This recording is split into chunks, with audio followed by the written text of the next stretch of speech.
ჩამოიტანეს ათენში შიტოკან კარატე დროში მსოფლიო ჩემპიონატის სამ წელიწადში ერთხელ დადება წელს 64 მონაწილე ქვეყანას შორის საქართველოს ნაკრები ათეულში შევიდა. ორი ოქრო, ორი ვერცხლი და ორი ბრინჯაოს medali საქართველოში ათეიდან ქართველმა სპორტსმენებმა ჩამოიტანეს. ათენში შიტოკან კარატე დროში მსოფლიო ჩემპიონატის სამ წელიწადში ერთხელ დადება. წელს 64 მონაწილე ქვეყანას შორის საქართველოს ნაკრები ათეულში გავიდა. ძალიან დიდი გამარჯვებაა ქართული კარატეს. პირდაპირ შეიძლება ითქვას, რომ ქართული კარატეს არსებობის ისტორიაში ყველაზე დიდ საერთაშორისო მასშტაბით ყველაზე დიდ გამარჯვებას მიაღწიეს ჩვენმა სპორტსმენებმა და მათ ძალიან დიდი მადლობა.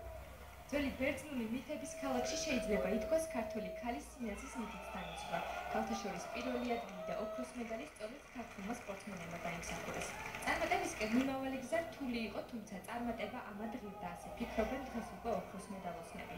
ძალიან დიდ ენერგიას ხარჯავდი, ბოლოს და ბოლოს მივაღწია იმ შედეგს, რისთვისაც მივდიოდი მთელი ჩემი ცხოვრების განმავლობაში და კონკრეტულად ამ შეჯიბრსაც შეეხება ძალიან სერიოზული ჩემპიონატი ჩატარდა და ისეთი შედეგი გავაკეთეთ გოგონების გუნდმა, რომ საქართველოში საერთოდ არავის არ აქვს.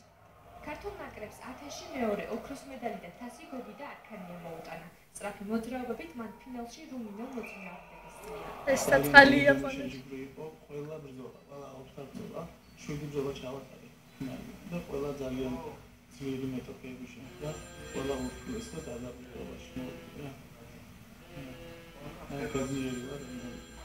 მსოფლიო ჩემპიონატში წარმატებული ასპარეზობის შემდეგ ქართული ნაკრები უკვე ევროპის ჩემპიონატისთვის მომზადება, რომელიც ერთ თვეში რუმინეთში გაიმართება. და გამოშვების დასასრულს ამების